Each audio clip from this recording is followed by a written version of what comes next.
Pawan sir was very busy, so Harishankar decided to start the shoot with me. He said, sir मैं आपके साथ शुरू कर देता, वो पवन सर आ रहे हैं कहीं से. मैंने कहा चलो ठीक है, मैं करता हूँ, मेरे पास है डेट्स. तो 10 days वो मेरे साथ शूट करता, सिर्फ मेरे सीन्स. ओके. हाँ, मेरा इंट्रोडक्शन सीन चल रहा, मिट्टी विट्टी लगा के मैं बैठा हूँ, वो सब हो रहा. और करते करते कुछ और बर्नी गारू भी साथ में, तो बहुत अच्छे एक्टर्स का उधर हो जाता कल्मिनेशन, और बहुत अच्छा फील होता. और जब पवन सर आते तो मज़ा आता उनके साथ. तो बहुत ग्रेट पर्सन रहते हो और इतना सपोर्टिव रहते, और एकदम कुछ भी इंटरफेयर नहीं करते. जो डायरेक्टर कर रहा वो कर हो रहा. तो पहले ही पता चल जाता कि ये पिक्चर भी सुपर हिट होता. और ग्रेट एक्सपीरियंस रहता हो. और जब वो फिल्म आता तो जो पब्लिक का रिस्पांस, मैं पागल हो गया. मतलब ऐसा रिस्पांस आता उसका. సార్ గబ్బర్ సింగ్ మూవీ కంటే ముందు చాలా ఫ్లాప్స్ ఉన్నాయి సార్ పవన్ కళ్యాణ్. పవన్ కళ్యాణ్ గారి ఫ్యాన్స్ అంటే ఫ్యాన్స్ ఎక్స్పెక్ట్ చేస్తున్న మూవీ గబ్బర్ సింగ్ తో వచ్చేటప్పటికి ఈవెన్ నేను కూడా ఇక్కడ ఒక నార్మల్ థియేటర్లో చూసాను అనమాట. యాజ్ ఎ ఫ్యాన్ గా లిటరలీ ఆ whistle dance lot of things has happen in the day. But thank God, I mean with that film again he came back and again he proved that he is the best. Yeah. So उसी time में तुमको थोड़ा magical moments with Pawan Kalyan sir कुछ भी है? बहुत सारा है, बहुत. हाँ, मतलब वो ऐसे ज़्यादा बात नहीं करते, लेकिन मुझसे काफ़ी बात करते थे. और वो कुछ भी तुरंत समझ जाते थे. जैसे एक पाइप जो मेरे मुंह में डालना है जिसमें से स्मोक निकल रहा है, वो एकदम हीटेड हो जाता क्योंकि वो सन में शूट कर रहे हैं. ओके. तो वो बोलते कि वो माइक पे पूरा पानी डालो. और मेरा दिमाग वहाँ तक नहीं जाता, बट वो इतना एक्सपीरियंस्ड वो रहते कि उनको सब पता है कि हाँ कहाँ पे कैसे क्या हो रहा है. तो काफ़ी उनके साथ मेरा अच्छा रिलेशन रहा, अभी भी है. और अभी भी वो कोई भी फिल्म करते हैं तो सोचते हैं कि मैं उसमें काम करूं. अभी पिछली बार भी ऐसा हुआ था, पर कुछ वर्कआउट नहीं हो पाया. मैं कहीं ऑलरेडी ल्यूसीफर पार्ट 2 कर रहा था. ओके. तो वो नहीं हो पाया, पर बहुत जल्द अभी हम लोग एक फिल्म कर रहे हैं, ओजी. OG will release very soon, I guess. So one by one. Yeah, after రక్త చరిత్ర came with Gabbar Singh. So ఇలా ఒక్కొక్కటి మాట్లాడుకుందాం sir one by one. So రక్త చరిత్ర టైంలో సో మీ కంప్లీట్ ఇంట్రడక్షన్ కానీ, సో ఆ మట్టిలో ఉండి ఆ ఇంట్రడక్షన్స్ అది కానీ, so what's the best scene for you in that movie? The best scene is where my brother comes and he tells me कि तू बुक्का बहुत बाहर खतरा है, तू जेल के अंदर ही रह. And I spit on his face and I say कि तू हमारे बाप का तू बेटा है कि नहीं, मतलब हम लोग कौन से फैमिली से बिलोंग करते हैं, तू ये भी भूल गया. और बहुत उसको गुस्सा आता. फिर फादर का डेथ सीन मेरा फेवरेट सीन रहता. जब वो फादर मर जाता और वो बॉडी लेने आती अश्विनी, और वहाँ पे नहीं चाहते हुए भी अचानक से उसका हाथ चलने लगता उस पर, और उसके गन पॉइंटेड है फिर भी वो डर नहीं रहा, बिकॉज वहाँ वो पॉइंट पे उसका सब कुछ ख़त्म हो जाता है. उसको वो फील कर रहा है एज इफ वो ऑलरेडी मरा हुआ है. तो उसको कुछ डर नहीं रहता. तो वो बहुत ही अजीब सा कुछ सीन आया उसमें. RGV ने बोला कि जाते जाते इसका गन लीक कर लो. तो वो एक शॉट जो गन में ऐसे लीक करके गया, वो भी कुछ अजीब सा ही हो गया. तो बहुत ही, मैं जब खुद देखा तो मैंने सोचा मैं ये हूँ क्या. Without dialogues, complete with expressions. చంగా రాచకం అంటారు. So you can say this proper massy word. Starts also. Yeah. So he's just entering, smoking and just putting petrol on the body. And it was amazing. And coming to the Gabbar Singh sir, so best scene. Gabbar Singh best scene I would say with me और पवन sir का जो action sequence रहता है उसी में ज़्यादा मज़ा आता मुझे. Okay. Climax episode. Climax episode में मज़ा आता, बिकॉज वो स्टार के सामने आप आमने सामने रहते तो ही उसका जो चैलेंज और उसका जो मज़ा है वो तभी रहता उसमें. Okay. So what's the best compliment have you got from these movies, from specially from Telugu industry? A lot of compliments I have got. People say that sir, मतलब मैं यहाँ बाहर निकलता हूँ तो मुझे तेलुगु ऑडियंस इतना प्यार करती है कि आपको बिलीव नहीं होगा. मतलब लोग घेर लेते हैं, और सिद्धप्पा नायडू, बुक्का रेड्डी, हाँ, तो वो मुझे मेरे कैरेक्टर के नाम से बुलाते. वो मेरे लिए सबसे बड़ा कॉम्प्लीमेंट रहता. कि वो हर कैरेक्टर जो मैं किया उनको वो याद रखते और वो बोलते कि ये कैरेक्टर के नाम से बोलते हो. ఇంతకు లైలాలో మీ క్యారెక్టర్ పేరేంటి? रुस्तम. రుస్తం ఇంక నుంచి రుస్తం అని పిలుస్తారు మిమ్మల్ని. అభిమన్యు సింగ్ అనేది మర్చిపోయారు అందరూ. బొక్కారెడ్డి, సిద్ధారెడ్డి, సిద్ధప్ప నాయుడు, ఇలా అన్ని క్యారెక్టర్స్ అనేది కూడా. Okay.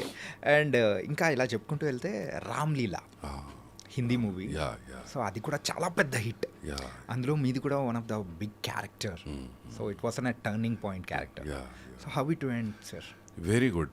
Ramleela, working with Sanjay Leela Bansali was an experience in itself because he's a genius. उनको हर कुछ का नॉलेज रहता, डायलॉग्स का, वॉल के कलर का, म्यूजिक का, कॉस्ट्यूम पहन के आते उसमें क्या ऑफ रहता वो भी उनको पता चलता. Okay. तो वो एक कंप्लीट रहते, उनको सब कुछ पता रहता. हाँ. कहाँ क्या हो रहा.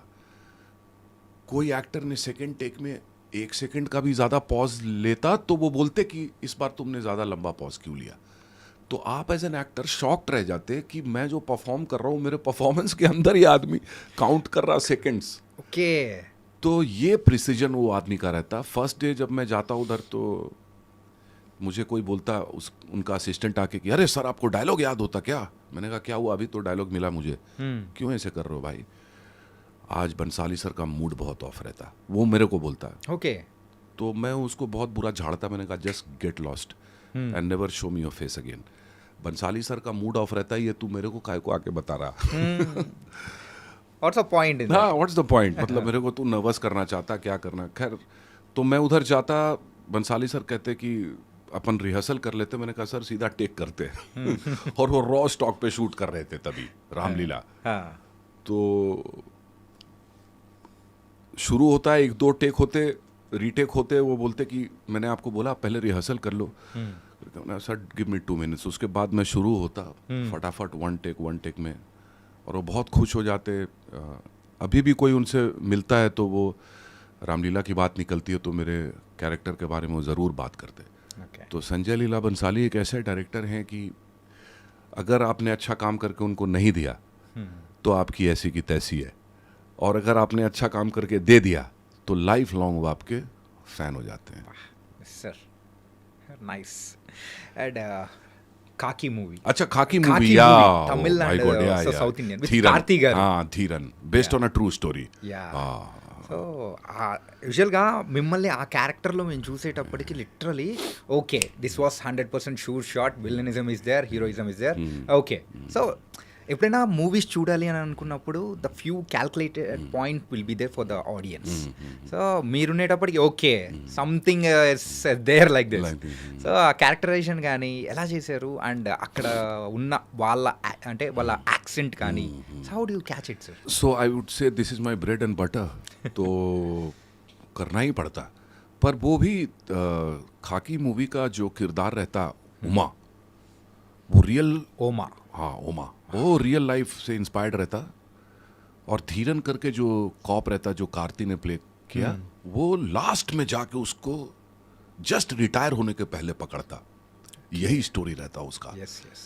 और विनोद जो उसका डायरेक्टर रहता, बहुत ही सेंसिबल शांत दिमाग से काम करना, जबकि वो पूरा स्टोरी रहता बहुत ही इंटेंस और मतलब हाई ड्रामा रहता. और हर वक्त देखा ही आपने कैसा रहता, डर भी लगता देख के. और वो डायरेक्टर एकदम शांत रहता, उसको पता रहता क्या करने का है. So complete contrast. हाँ, complete contrast, which was so amazing to see. He would never lose his temper in the entire movie. एक बार वो शाउट भी नहीं करता, कितना भी बड़ा सीक्वेंस रहने दो. और बहुत हार्ड वर्किंग रहता वो.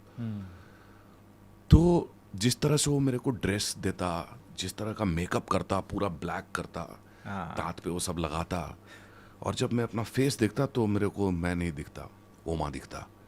तो वहाँ पे मुझे लगता कि हाँ अभी मतलब the battle is one, half the battle is one. तो फर्स्ट डे वैसा रहता, फिर हॉर्स राइडिंग करना पड़ता, फिर वो सब काफ़ी टफ शूट रहता बिकॉज वो राजस्थान में पूरा धूल का आंधी चल रहा, रेत आंख में जा रहा, मुंह में जा रहा, कुछ भी बैठने का जगह नहीं, और उधर आपको करते रहना. तो एक्चुअली मैं एज एन एक्टर ये फील करता कि डायरेक्टर जितना पैशनेट रहता, डायरेक्टर जितना समझदार रहता, जितना स्ट्रांग रहता, उतना ही एक्टर उसी को फॉलो करता, okay, because director is the captain of the ship, obviously, और उसका जो कन्विक्शन रहता वही उसी पे मैं प्ले करता कि अच्छा डायरेक्टर क्या सोच रहा, क्या कर रहा। तो मेरे को लगता कि अगर अच्छा डायरेक्टर मुझे मिलता तो मेरे को बहुत अच्छा फील बहुत होता। अच्छा फील आ रहा है। ओके सर, उसी शूटिंग में एक गोस्ट विलेज में शूटिंग कर दिया ना, हाँ। सो नाइट एपिसोड हाँ, थोड़ा ज़्यादा डर हो गया, हाँ, सो उसी टाइम में कैसा किया सर? वो उसका भी एक बड़ा इंटरेस्टिंग किस्सा रहता, बिकॉज मेरे को कुछ मालूम नहीं रहता कि ये क्या है, ओके, पर मेरे को देख के ऐसा लगता कि कुछ बहुत ही वियर्ड चीज रहता, हाफ वॉल बने रहते। हाँ, ये हो तो मैं किसी से पूछता वहां पे जाके, वॉचमैन से, तो बोलता कि 500 ईयर्स कुछ इधर पे इंसिडेंट होता और रातों रात ये पूरा विलेज खाली हो जाता। खाली हो गया,